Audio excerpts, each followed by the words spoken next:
kebanyakan gerai-gerai telah membuat penambahan extension secara haram. Lihat ini, kawasan parking lot habis diletakkan kerusi meja, merampas peluang untuk kami para pemandu untuk meletakkan kenderaan. Dibuat tambahan secara haram. Kebanyakan kedai-kedai kat sini. Lihat ini, extension sampai keluar, makan space parking.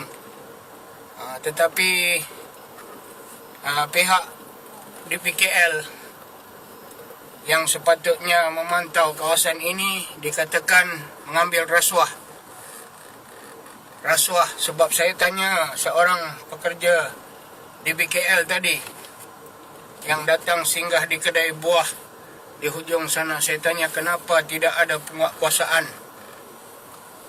Pekerja DPKL itu pekerja lelaki India nyatakan bahawasanya kebanyakan supervisor yang sepatutnya memantau semuanya makan suap, makan rasuah. Jadi kedai yang asalnya warung makan dijadikan pelbagai macam bisnes lain ikut suka hati mereka. Kedai kat depan sini extension dia keluar. Semua menyebabkan kereta-kereta terpaksa letak luar lagi. Dia makan space, menyempitkan lagi jalan ini. Ini kawasan sini.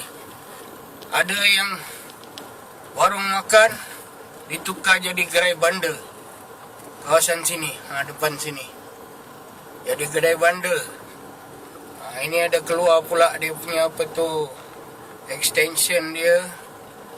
Taruh kanopi, merampas peluang daripada para pemandu kereta untuk meletakkan kenderaan. Jadi kenderaan terpaksa letak dekat tempat-tempat yang tak sepatutnya diletakkan. Ini saya pusing. Ini depan ni jalan seluang. Tengok sendirilah. Dulu zaman British tak ada macam gini. Dia ada mandur. Yang mana mandur dia akan mengambil tindakan, menguatkuasakan undang-undang. Tapi kebanyakan kat sini out. Jalannya kat sini ditampal dengan apa tu, jalan selimang. Ini terlalu kot jalan selimang. Ini belakang ni, satu blok ni. Kat belakang ni tak ada masalah. Tapi kat depan sana gerai tu, gerai-gerai makan, habis ikut suka dia orang aja. Dia extend ikut suka dia. Tak ada penguasaan daripada DPKL. Sebab kebanyakannya dikatakan makan suap, rasuah. Sembang bukan main deras. Tapi inilah hakikatnya. Pejabat UMNO ada kat belakang sini. Tapi UMNO bukan ada kuasa. Bandar Tun Razak sini, ini di bawah Khalid Ibrahim. Tapi yang mempunyai autoriti adalah Dewan Bandaraya Kuala Lumpur. Gerai-gerai haram banyak di sini. Ikut suka masing-masing saja.